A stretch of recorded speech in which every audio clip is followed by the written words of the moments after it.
The Mabon festivity, associated with the legend of Mabon being adopted by Mother Madron, takes place at the autumn equinox. At the same time, the Eleusinian Mysteries, connected to the primordial Mother Goddess, were also held. It so happened that during this period of my life, I experienced accepting someone as a mother, even though we are not related by blood.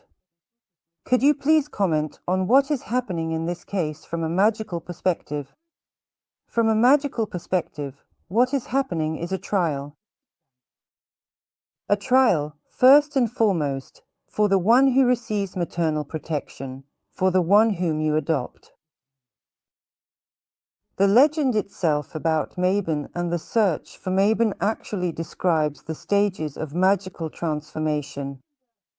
A sort of quest, a process of becoming through magical trials.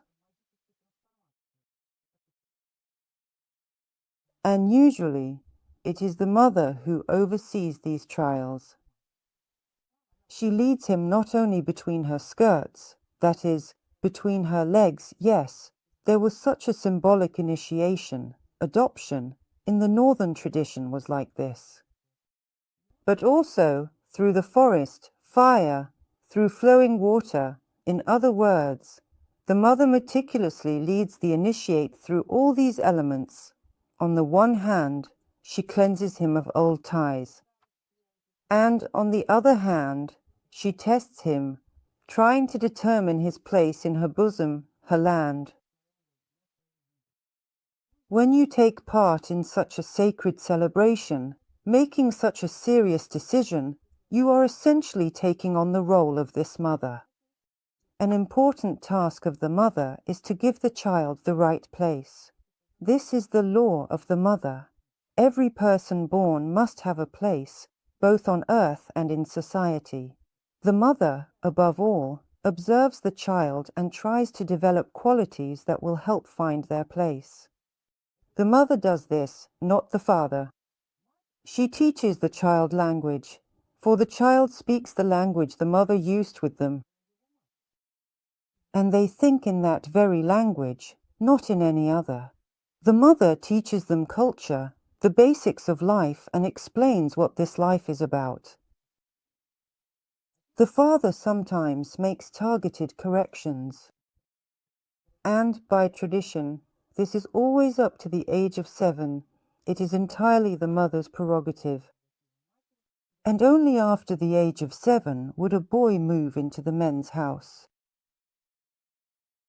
That is precisely why, on this truly symbolic and significant day, you too will be carefully guiding this individual, much as a nurturing mother guides her beloved child, adopting him through the profound mysteries, thoughtfully assigning him a rightful place, and granting him essential rights, all based upon a clear understanding of the specific and unique place he will occupy, not just any arbitrary place, but precisely the exact place he is truly meant to have.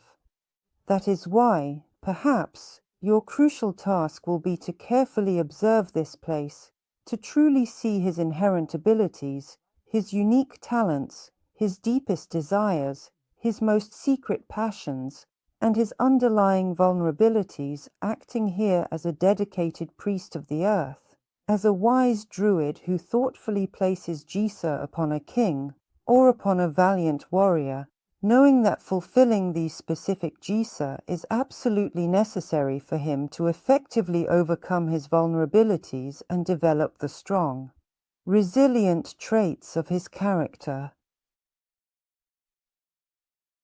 Likewise, you will probably observe the person you are adopting and offer them guidance, impart certain knowledge and insights, the kind of wisdom that only a mother can pass on to her child.